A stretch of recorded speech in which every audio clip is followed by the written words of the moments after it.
Demanda. Patayin mo na lang. Patayin mo lang yung pulis doon. Marami yan dyan. Patayin mo na lang. Para malaman ng tao na yun. Ito po sir, itong yung pong So I deeply apologize. We will pay whatever you lot. nabayaran na sir. Ha? Binayaran po yung lahat. Totoo, walang ariglo niya. Pag hindi, parang ako kaya, kung hindi niyong gawin, ako ang papatay dyan. Isasalbis ka. Utang na sinabi na nga, wag.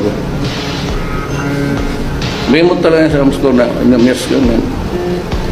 Gusto niyo kayong pumatay niya, kapag hindi kayo ang bibirahin ko.